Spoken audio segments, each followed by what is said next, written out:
ॐ गं गणपतये नमः। ॐ गं गणपतये नमः। ॐ गं गणपतये नमः। ॐ गं गणपतये नमः। ॐ गं गणपतये नमः। ॐ गं गणपतये नमः। ॐ गं गणपतये नमः। ॐ गं गणपतये नमः। ॐ गं गणपतये नमः। ॐ गं गणपतये नमः। ॐ गं गणपतये नमः। ॐ गं गणपतये नमः। ॐ गं गणपतये नमः। ॐ गं गणपतये नमः। ॐ गं गणपतये नमः। ॐ गं गणपतये नमः। ॐ गं गणपतये नमः। ॐ गं गणपतये नमः। बच्चों, ये नामस्मरण करते समय आपको कैसे लगा? मन को क्या महसूस हुआ? ये हमें अवश्य चैट बॉक्स में लिखकर भेजना। आपके बहुत ही अलग अलग अच्छे अनुभव होते हैं ना, तो वो देख के अन्य बच्चों को हमें भी उससे सीखने को मिलता है। और जो बच्चे लिखते हैं उनकी भगवान के प्रति कृतज्ञता व्यक्त होती है। तो सभी बच्चे अवश्य ऐसा प्रयास करें। चलो अब आगे की ओर जाते हैं। हम प्रतिदिन संस्कार वर्ग में कुछ ना कुछ आदर्श कृति देखते हैं। तो ये जो आदर्श कृतियां हम देखते हैं, तो उसके अनुसार आचरण करना ये सबसे महत्वपूर्ण बात है। तो आज हम क्या देखने वाले हैं ना, अब तक हमने जो भी कुछ आदर्श कृतियां देखी है, तो उनमें से जो भी प्राथमिक कृतियां है जो हम आचरण में ला सकते हैं, हमारा जो दैनंदिन जीवन है वो अच्छा हो, आदर्श हो, इसके लिए उनमें से कौन सी प्राथमिक कृतियां हम कर सकते हैं, वो आज हम देखने वाले हैं। तो इससे हमारे जो पहले वाले बाल संस्कार वर्ग में जो भी कुछ आदर्श कृतियां हमने देखी थी, वो भी आपको याद आएगी। ठीक है ना? आप देखना, मैं एक एक कृति बताऊंगी, तो आप भी सोचना इस आदर्श कृति के बारे में हमने और क्या क्या सीखा था और उसमें से मैं क्या आचरण में ला पाया, ऐसा आप सोच सकते हैं। ठीक है ना? चलिए फिर आज हम हमारा दैनंदिन जीवन सुसंस्कारी हो, आदर्श हो, इसलिए क्या कर सकते हैं ये देखेंगे। तो सबसे पहले तो हमने जैसे सीखा है, हमें सुबह जल्दी उठना है। आप जो भी समय निश्चित करो उसी समय हमें हर दिन उठना है। सुबह उठने के बाद हम सबसे पहले क्या करेंगे? तो सबसे पहले हमें भगवान को नमस्कार करना है। और हमने एक श्लोक भी सीखा था, याद है ना सभी को? कराग्रे वसते लक्ष्मी। तो ये श्लोक भी हम अपने हाथों को देखकर कह सकते हैं। तो ऐसे करने से हमारे दिन का आरंभ ही भगवान के स्मरण से हो जाएगा। तो ये हो जाने के बाद हम क्या करते हैं फिर? तो हम व्यायाम कर सकते हैं। सूर्य नमस्कार, व्यायाम, आसन, प्राणायाम, ये करने से हमारा शरीर बलवान होने में सहायता मिलती है। हमने इसके बारे में भी एक पूरी आदर्श कृति ली थी, क्योंकि हमारे मन के साथ हमारा शरीर भी तंदुरुस्त होना बहुत आवश्यक है। इसलिए सुबह उठने के उपरांत हम प्रतिदिन थोड़ी देर तो व्यायाम करेंगे ही। ये होने के बाद हमारा सुबह का स्नान वगैरह ये सब काम हम करते हैं। तो ये होने के बाद हम भगवान को नमस्कार करेंगे। हम सबके घर में पूजा घर होता है ना, तो वहां पे हम भगवान जी को नमस्कार करेंगे। अपने घर के जो भी बड़े लोग हैं, माता पिता है, उन्हें भी हम नमस्कार करेंगे। और बच्चों, ये नमस्कार हमें कैसे करना है, शास्त्र शुद्ध पद्धति से हम कैसे नमस्कार कर सकते हैं, ये कृति भी हमने देखी थी। तो उसी के अनुसार हम ये नमस्कार करेंगे। नमस्कार ये सब होने के बाद हम प्रतिदिन भगवान की कुछ ना कुछ उपासना कर सकते हैं। जैसे जो बच्चे बड़े हैं वो भगवान की पूजा कर सकते हैं, उत्पत्ति भगवान के सामने प्रज्वलित करके रख सकते हैं।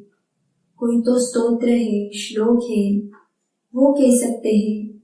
संध्या अर्चना ये कर सकते हैं। जो आपको अच्छा लगे वो नाम जप तो करना ही है, वो भी कर सकते हैं। तो ऐसी कुछ अच्छी अच्छी कृतियां, भगवान की उपासना हमें प्रतिदिन करनी चाहिए।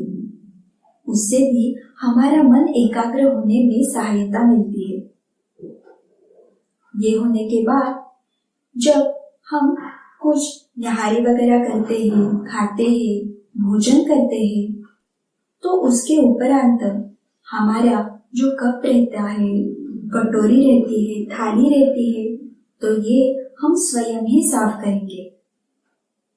और जो बच्चे बड़े हैं तो वो स्नान के उपरांत अपने कपड़े भी स्वयं से धो सकते हैं। इससे आत्मनिर्भरता ये गुण उनमें आ सकता है। और कपड़े धोने के बाद जो साबुन की टिकिया रहती है वो हम कैसे रखेंगे?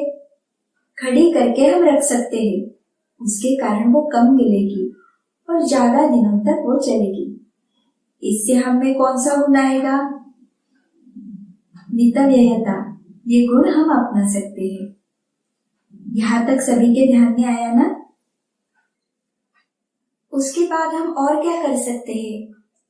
जब हम बाहर से घर लौटते हैं तो चप्पल निकालने के बाद सबसे पहले हम अपने हाथ पांव ये पूरा स्वच्छ धोके फिर उसके बाद ही घर में प्रवेश करेंगे। और घर में हम चॉकलेट के जो कवर रहते हैं या फिर फलों के छिलके रहते हैं वो हम कूड़ेदान में ही डालेंगे। इसके साथ ही हमने भोजन के बारे में भी आदर्श कृति देखी थी। तो भोजन करने से पूर्व और भोजन होने के उपरांत हमें अपने हाथ बहुत ही अच्छे से स्वच्छ करने हैं, पानी से धोने हैं। और भोजन के बाद अपने दांत, मुख ये सभी हम स्वच्छ करेंगे। और भोजन के पूर्व हम प्रार्थना भी कर सकते हैं। तो ये हमने भोजन की आदर्श कृति भी देखी थी। उसके साथ ही अपने पाठशाला की जो भी सामग्री है, पुस्तकें, बहिया है, खिलौने हैं, तो ये सब हमें बहुत ही अच्छे से व्यवस्थित रखना है, क्योंकि हमें व्यवस्थितता ये गुण भी सीखा है और वो हमें अपनाना है। अब हम पाठशाला में भी जाते हैं ना, तो वहां पे भी हमें क्या क्या करना चाहिए ये भी हमने सीखा था। तो पाठशाला में पुस्तक के पन्ने फाड़ना या फिर बही में कुछ तो आड़ी तिरछी रेखाएं उड़ना, ऐसे हमें नहीं करना चाहिए। और हमें जहाज बनाना अच्छा लगता है, बोट बनाना अच्छा लगता है, तो इसके लिए हम अच्छा कोरा पन्ना नहीं उपयोग में लाएंगे। तो हम जो भी रद्दी के कागज है उसका उपयोग करके हम ये सब बना सकते हैं।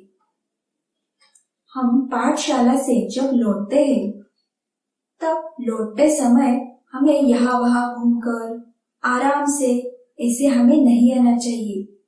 और अगर हमें आने में देर होने वाली है तो हम उसका संदेश घर तक पहुंचाएंगे, क्योंकि माँ घर पे हमारी राह देखती है ना, उसे चिंता लग सकती है।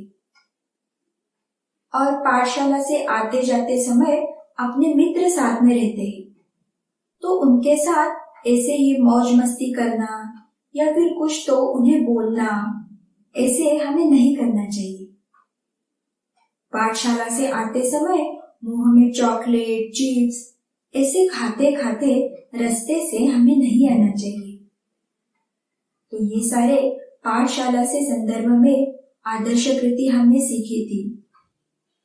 और भी पाठशाला के या घर पे भी दीवार पे लिखते हैं बहुत बच्चे, कोई ना कुछ लिखते रहते हैं, तो ये भी अच्छी बात नहीं है। हमें अपनी दीवारें ऐसी गंदी नहीं करनी चाहिए। इन सब बातों के साथ ही सबसे महत्वपूर्ण और एक कृति हमने सीखी थी, वो थी समय का सुनियोजन। तो हमें दिन भर में कौन से वक्त क्या करना है, अपनी पढ़ाई, खेल, व्यायाम और पुस्तक पढ़ना है, कोई आपका छंद हो उसके लिए आप नाम जप करते हो, उसे कितना समय देंगे, तो ये सब ध्यान में लेकर अच्छे से हमें समय का सुनियोजन करना है। हमें समय सारणी बनानी है। तो ये कृति हमें बहुत ही लाभदायक है।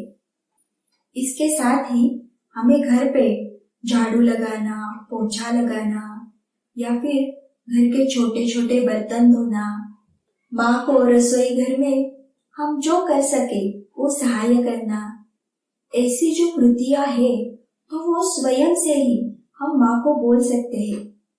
उससे घर के जो अन्य सदस्य हैं उन्हें भी आनंद लगेगा। तो ये कृति भी हमें आदर्श आचरण के लिए बहुत ही उपयोगी है। हम अगर कुछ खा रहे हो और सामने कोई व्यक्ति आए तो उसे भी हमें वो खाना देना चाहिए। इसके साथ ही हमें सभी के साथ आदरता पूर्वक और नम्रता पूर्वक व्यवहार करना चाहिए। किसी की निंदा हमें नहीं करनी है। सभी का अच्छा हो, भला हो, यही हमने निरंतर सोचना है। और सबसे प्रेम पूर्ण हमें व्यवहार करना चाहिए। और एक महत्वपूर्ण, हमें निरंतर सच बोलना है। यह भी बहुत अच्छा है विद्यार्थी दशा में। अभी से ही हमें निरंतर सच बोलना है। ये संस्कार मन के ऊपर करवा के लेना चाहिए। इसके साथ ही जब दो बड़े व्यक्ति आपस में बोलते होते हैं तब हमें बीच में जाकर बोलना नहीं चाहिए। बड़ों के सामने हमें उच्च आसन पर नहीं बैठना चाहिए। तो ये भी हमने सीखा था। उसके साथ ही बाल मित्रों, बहुत बार हमारे जो मित्र रहते हैं तो उनके पास कुछ तो वस्तु रहती है, वो वस्तु हमारे पास नहीं रहती और उसकी आवश्यकता भी नहीं होती। तो ऐसे समय पर हम उस वस्तु के लिए हट नहीं करेंगे। वो वस्तु मुझे चाहिए ऐसे हम नहीं कहेंगे, क्योंकि उसकी आवश्यकता ही नहीं है। ये कृति भी हम अवश्य अपने आचरण में लाएंगे। अब इस सब के साथ ही हम देवालय में भी जाते हैं ना, तो देवालय में जाने के बाद भी हमें क्या करना चाहिए? तो हम आपस में बोलना, मोबाइल पे किसी के साथ तो बोलना या फिर मोबाइल पे गाने सुनना, वीडियो देखना, ऐसा अनुचित व्यवहार हम जो देवालय है उसके परिसर में नहीं करेंगे। देवालय में बहुत बार भीड़ होती है, हमें राह देखनी पड़ती है। तो जब हम वहां पे कतार में खड़े रहते हैं तो उस समय आपस में बोलने के बजाय हम नामजप करेंगे। उसके कारण देवालय के परिसर में जो चैतन्य रहता है उसका हमें लाभ हो जाता है। देवालय के परिसर में भी हम प्रसाद की पुड़िया, केल के छिलके ये सारे नहीं फेंकेंगे। हम उसे कूड़ेदान में ही फेंकेंगे। जूते पहनकर हम देवालय के प्रांगण में, परिसर में नहीं घूमेंगे। तो ये सारा देवालय के विषय में हम कृति कर सकते हैं।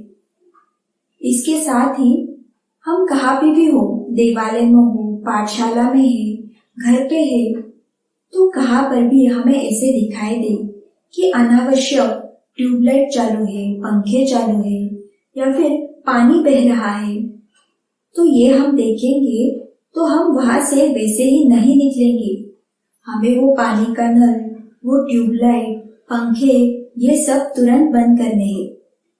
इससे बचत होगी और ये बचत राष्ट्र की होगी, क्योंकि पानी, बिजली ये सब हमें राष्ट्र की ओर से मिलता है। तो राष्ट्र के धन की बचत हम ऐसे कर सकते हैं।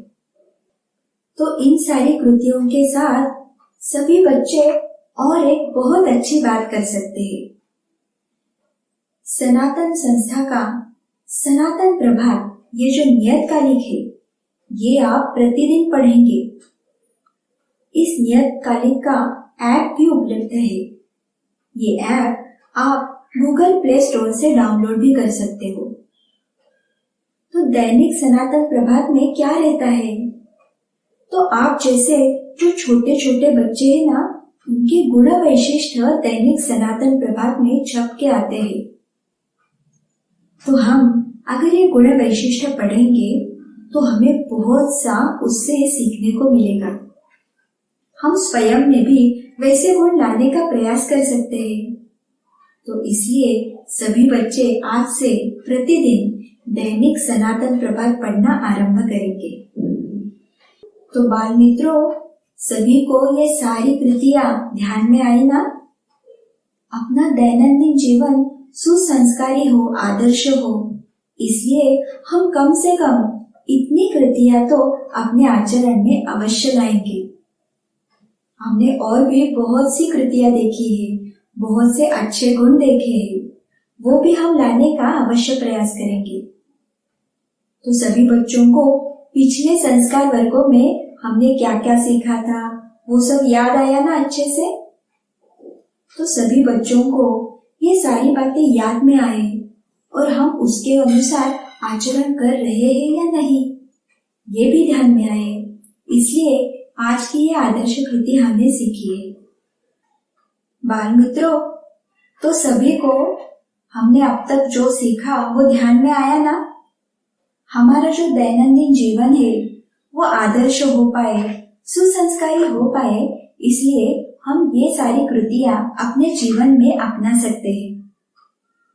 और एक बात हम क्या देखेंगे कि हमारी जो दिनचर्या है तो वो प्रकृति अनुसार होनी चाहिए।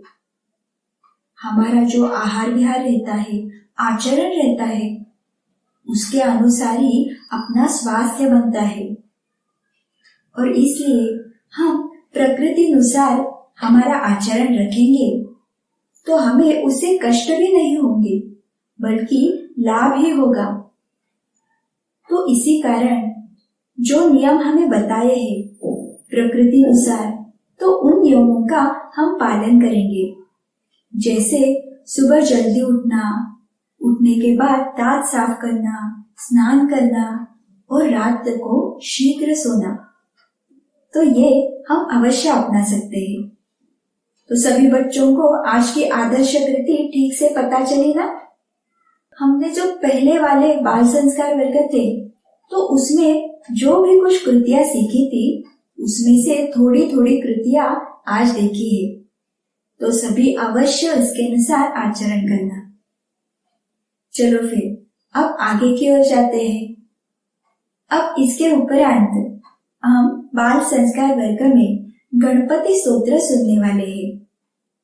जिन बच्चों के पास स्तोत्र की पुस्तिका है वो पास में लेकर बैठेंगे और उसमें देखकर फिर ये स्तोत्र कह सकते हैं।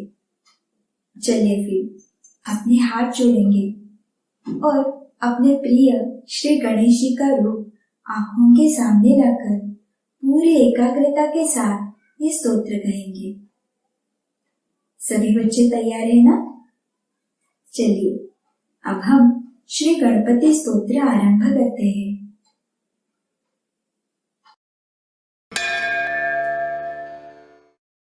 श्री गणेशाय नमः। नारद उवाच प्रणम्य शिरसा देवं गौरीपुत्रं विनायकं भक्तावासं स्मरे नित्यं आयुः कामार्थसिद्धये। प्रथमं वक्रतुण्डं च एकदन्तं द्वितीयकं तृतीयं कृष्णविङ्गाक्षं गजवक्त्रं चतुर्थकं लम्बोदरं पञ्चमं च षष्ठं विकटमेव च सप्तमं विघ्नराजेन्द्रं धूम्रवर्णं तथाष्टमं नवमं भालचन्द्रं च दशमं तु विनायकम् एकादशं गणपतिं द्वादशं तु गजाननं द्वादशैतानि नामानि त्रिसन्ध्यं यः पठेन्नरः न च विघ्नभयं तस्य सर्वसिद्धिकरं प्रभो। विद्यार्थी लभते विद्यां धनार्थी लभते धनं पुत्रार्थी लभते पुत्रान् मोक्षार्थी लभते गतिं। जपेत् गणपतिस्तोत्रं षड्भिर्मासैः फलं लभेत संवत्सरेण सिद्धिं च लभते नात्र संशयः। अष्टभ्यो ब्राह्मणेभ्यश्च लिखित्वा यः समर्पयेत् तस्य विद्या भवेत् सर्वा गणेशस्य प्रसादतः। इति श्रीनारदपुराणे संकष्टनाशन गणेशस्तोत्रं सम्पूर्णम्।